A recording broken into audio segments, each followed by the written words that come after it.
Progress continues on Project Risky Business, our 1984 Porsche 928S project car. In this episode, I disassemble the glove box door, remove the original vinyl skin, and I replace it with a matching skin provided by Classic9 Leather that matches the dashboard skin you see in the other episodes. Stay tuned.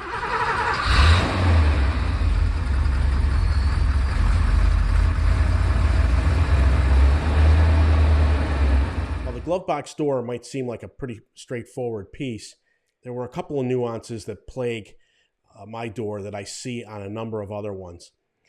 It's an interesting construction, but back in the mid-70s, apparently what they did to produce the door, it's a curved door. Apparently what the engineers did was take foam and put it in some sort of mold and then put what appears to be like a lucite kind of plastic over that foam, and that formed the door. Modern times this would probably be a two-piece injection molded piece, but this was designed in the early 70s, so we've got to go with it. But really what you notice is on many 928s that have been exposed to sun, not only does the dashboard crack, but the glove box door can become warped and slightly out of shape.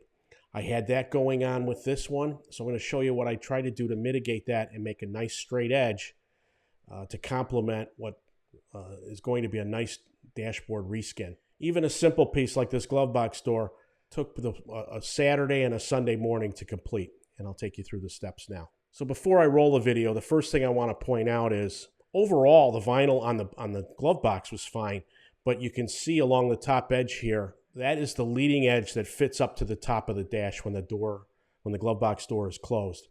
And as you can see, not only is it slightly warped, but the vinyl that's supposed to fit in that frame underneath has shrunk over the years. It's become very brittle, and worst of all, it doesn't match the dashboard I just replaced with the Classic9 Leather vinyl skin. It would look very stupid just to put the glove box door back on. And I think this piece costs $50. It just makes sense to repair it. The first step here is disassembling. And I wanted to take the frame out. Basically what I'm trying to do is take the hinge off, take the locking mechanism out, and then this support frame that you see me unscrewing that holds the vinyl in place on the back side. You'll notice on the right side that I accidentally broke the other hinge. I'm going to use JB Weld to put that back on. But the lesson learned there is don't press on the glove box, have it flipped over, as you'll break those lugs. Here I am slowly stripping away the skin, trying to get it to separate from the glue. If you watch the dashboard video, it was much easier on the dashboard. This one was a little tougher because it was still bonded. So I slowly used a screwdriver once the hinge was out, and that gave me access, and it was just a matter of trying to work around. I wanted to keep the piece as much intact as I could, so I had a nice pattern to work with to put the piece on.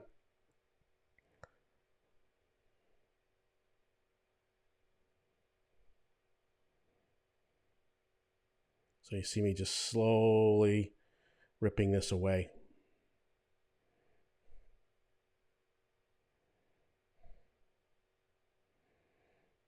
Screwdriver is a great tool just to get in there and separate the what's almost 50-year-old glue from the vinyl. In many respects, this was a little bit tougher than the dashboard, as I say, because it just was still weld glued, and particularly around where the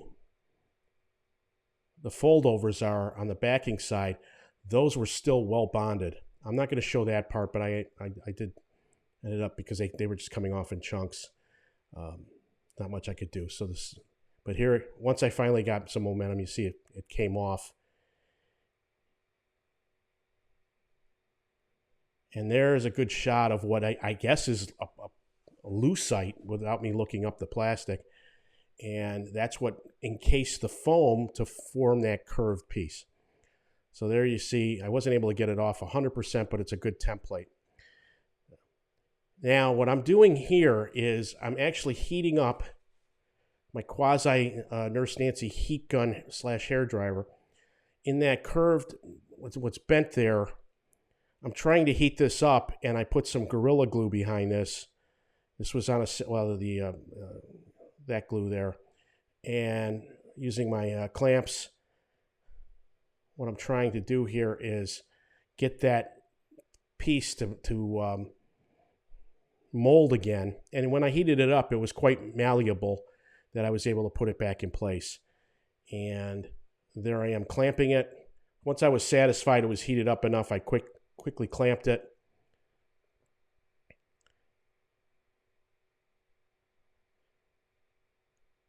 And that was pretty much my Saturday morning. There you see me fitting the skin. I thought I was going to cut the pattern out first, but I decided not to. So this is now Sunday morning, and it's a much more even piece, but it's still a little bit warped. So with the clamps off, it held better. It's much smoother, but it's still a little wavy. And being somewhat of a perfectionist, I got the bright idea. If you see just below my left hand there on the pile there is some dense foam. It's a leftover piece from doing the dashboard and the instrument pod. I got the bright idea to take that piece, make a piece to the top and feather it to make the transition much smoother and give a little body up into the dash. And so that's what you see me doing here. Also, before I get into that, you see how shiny that is. I decided to sand everything down and get rid of the remaining glue. That's me sanding with 80 grit sandpaper. That removed all the glue and made I wanted to roughen up the Lucite because anything shiny tends to not have a good bonding capability. So this blue piece of tape here that I have is just a temporary thing. I'm using spray glue at this point to put that foam strip on, and that was just to mask it so that the glue did not get over on another section where I didn't need it at this point. For the rest of the project, when I put the skin on, I actually use contact cement that you brush on. But in this instance, I prefer the spray glue as it just works very well on this dense foam. So you'll see me spray both the glove box right there and then the piece itself. You let both of those sit for at least 5 minutes. And I did about 2 hours later. Now I'm sanding with 80 grit sandpaper. I am making a feathered edge for that foam piece, feathering it along the back edge and feathering it into the door. In hindsight, I probably should have made it a little bit wider so that it transitioned better with the 90-degree bend there, you see. But there's a slight ridge now, but only the people watching this video are going to know that. And again, this is not going to be a Concours car. Now, here I am using the glue. And again, I'm just starting with a small section at the top, and I'm going to work my way down. You'll see me. I do have a respirator on. You'll note I have latex gloves on. Excuse me. You'll see I'm using gloves. That's generally to keep the glue off my fingers. As it gets sticky, you can replace the gloves. But here I am, slowly folding it over, creating the first edge. There's a feel to it. On 90-degree pieces, you have to cut reliefs in so that the material folds over properly. And you get to see a little bit of that ridge there. In the car, you'll see once I put it on the dash, it's noticeable. But here I am. Once I've established the top and I'm happy that it's centered, I just slowly worked my way to glue, again, putting contact cement on the material and the glove box itself. Let it sit for 5 minutes, and then you start putting it on. You never want to put more glue on than you're able to work with. It's just better to move slowly. You see me pouring on some of this glue. Unfortunately, local Home Depot didn't have a quart, if you can believe it. They're out of stock right now. It's getting ridiculous on some of the things. Now that I've got the whole front done, here I am using the backing plate as a template to know where to cut so that the material fits underneath it and correctly while giving clearance for the lock. On the lower edge of the thing, I want to take just enough material off that I can get it. And just a couple of cuts, and this blade was already getting dull, but I forced the issue. All right, now the biggest piece here is using the X-Acto fresh blade again and cutting that trim out. The cushion for the glove box lock trims that out nicely, so you don't have to be too worried about the corners. Here you see me putting in the escutcheon plate, and now it's just a matter of, with the front of the door completely covered, it's a matter of gluing the sides and trimming it. This is the hardest part because you need to know where to put the relief cuts in, and it's done by feel. You just got to work with the material. You cut, if you've ever done wrapping paper at Christmas time or for gifts, it's kind of that thing where you cut at angles to fit the stuff. On these curved parts, the hair dryer / heat gun works very nice to just soften up the material a little bit, as well as activate the glue. And that really goes a long way to getting things in, to dial in and stick. Again, there's the backing plate on this is going to hold the material in place from the back side. So, but you do see a little bit of that ridge there. I think it's smooth enough that it's not going to be, it's certainly going to look a hell of a lot better than it did. Yeah, it's very slight.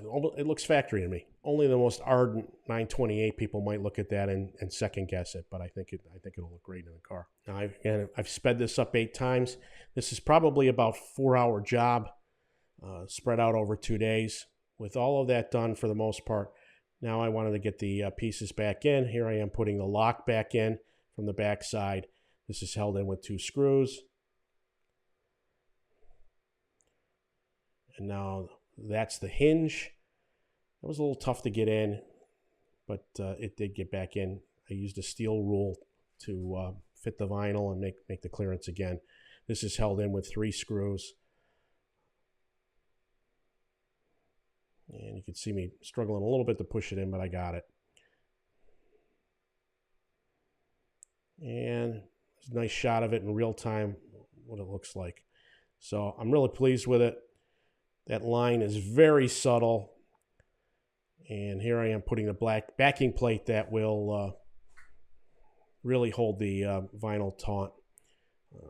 And here's a shot now of me putting the glove box in with the rest of the dash. Mistakes were made on the dashboard. I'm going to do a video, an upcoming video on what I've had to repair, but all right, but there you go.